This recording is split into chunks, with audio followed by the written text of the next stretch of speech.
A Boeing 747 was ready to take off on the runway. Amidst the dense fog, the pilot raised the thrust lever and turned on the headlights, and the aircraft had now crossed the takeoff speed, a speed from which it is almost impossible to return. But at this moment a shadow started appearing in the fog, and this shadow was of another Boeing 747, which was now only a few meters away in the opposite direction on the same runway. It is very difficult to imagine what happened after this. The question is, how did things reach this point? What was the air traffic controller doing, and what was that one small mistake which gave birth to the most dangerous accident in aviation history? This sad incident occurred in Spain's Canary Islands, which the world remembers today as the Tenerife airport disaster.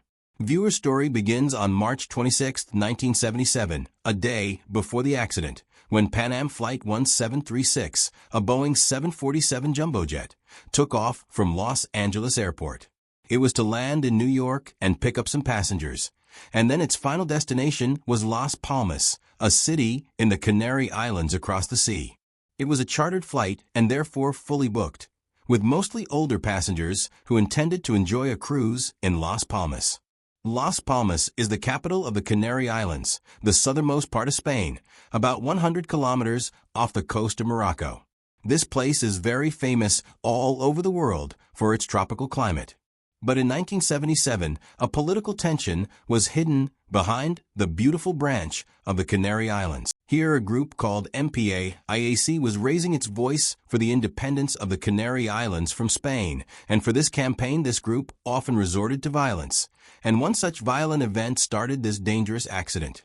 Pan Am Flight 1736 picked up passengers from JFK International Airport in New York and departed for Las Palmas Island. Its cabin crew included Captain Victor Grubbs of 56 years, first officer, Robert Brake of 39 years, and flight engineer George Vaughn of 46 years, along with 13 flight attendants and 380 passengers. These were all the details of Pan Am Flight 1736, which was now cruising over the Atlantic Ocean. Now let us come to the other ship, which was to be the victim of the same accident.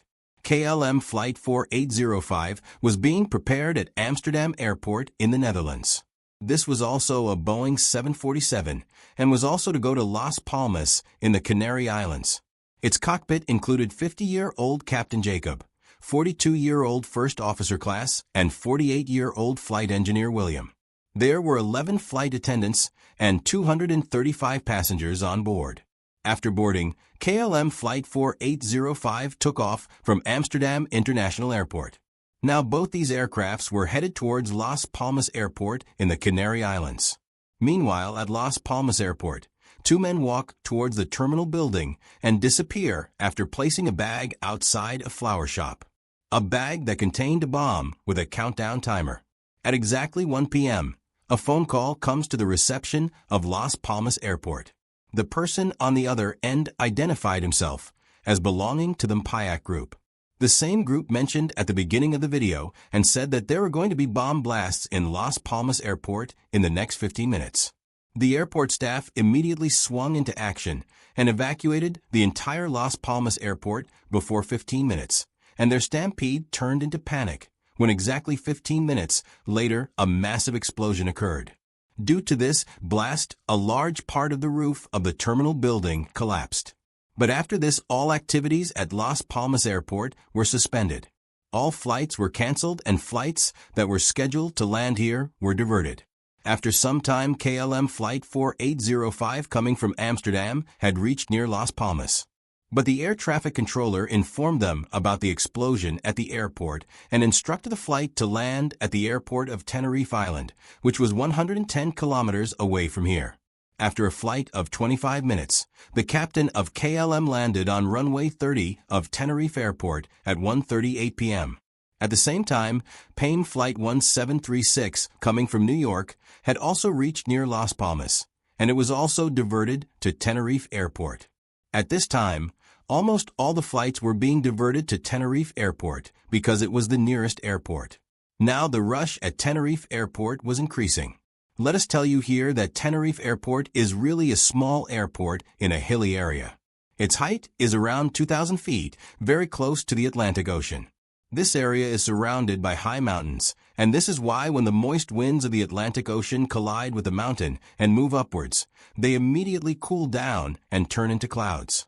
And it is very normal for all this to happen suddenly here. When the Pan Am flight and the KLM flight landed at Tenerife Airport, the visibility was absolutely fine. But now suddenly the visibility here had reduced due to clouds. When clouds were on the runway, the visibility would reduce to 300 meters, and in the next moment everything would be visible clearly up to 2 kilometers. Now how long they had to stay here at the airport was not confirmed at the moment. The passengers were disembarked so that they could freshen up a little after the long flight. KLM Flight 4805, which was to return to Amsterdam, decided to refill its fuel tank here so that when Las Palmas Airport reopens, it does not waste time in refueling. They had just started refueling when the news of Las Palmas opening came. Both flights reboarded the passengers, but the taxiway was blocked due to KLM's refueling. Tenerife Airport is a small airport with just one runway, one taxiway, and an apron where the terminal is built, which you can see in this animation.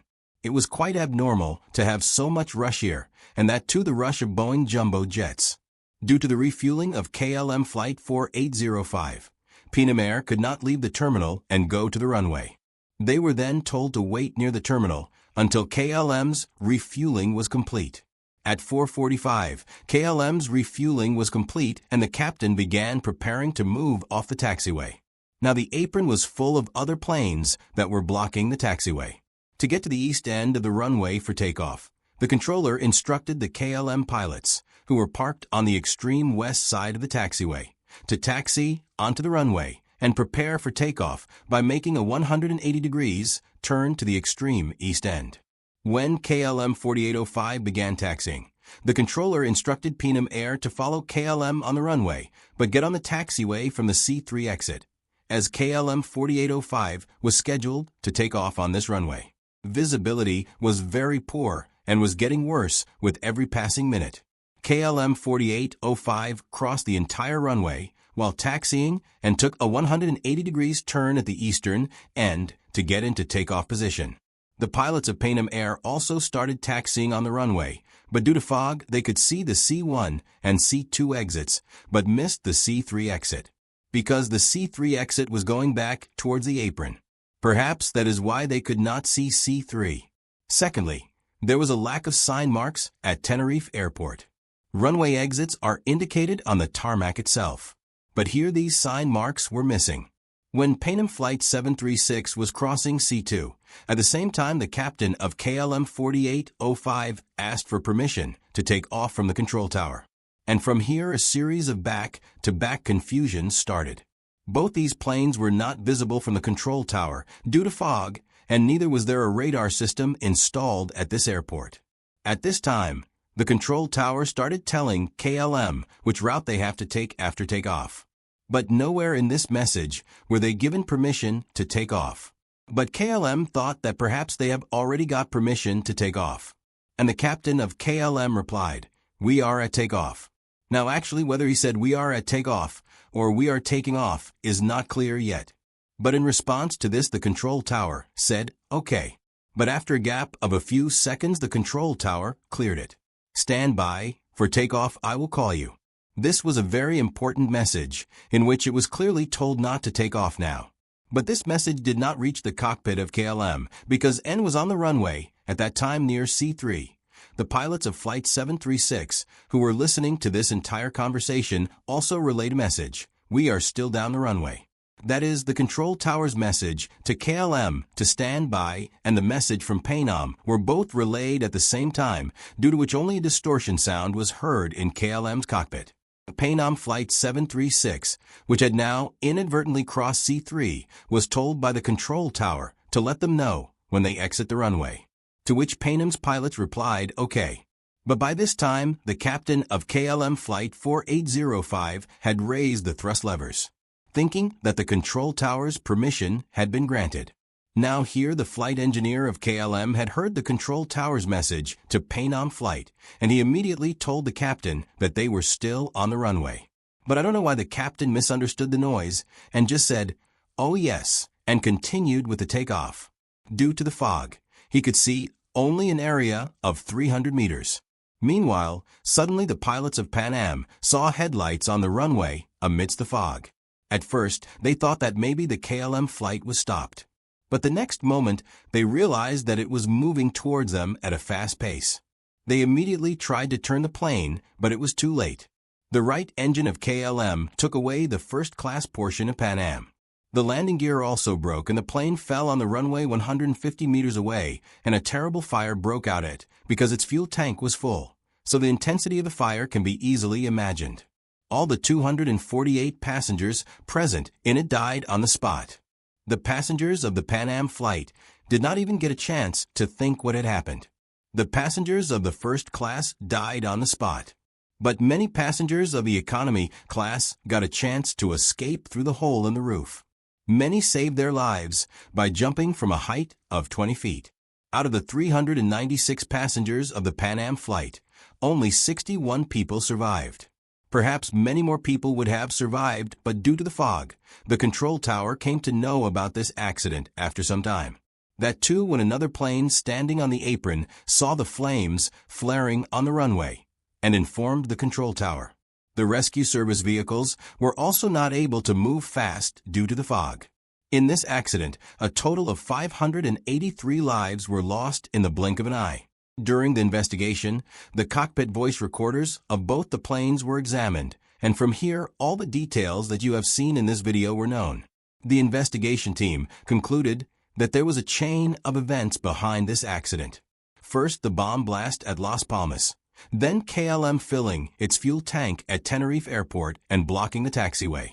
If they had not done this, Pan Am Flight 736 would have already taken off. After that, the visibility suddenly decreased, and Pan Am missed the C3 exit. But the investigation team held the crew of KLM Flight 4805 responsible for this accident.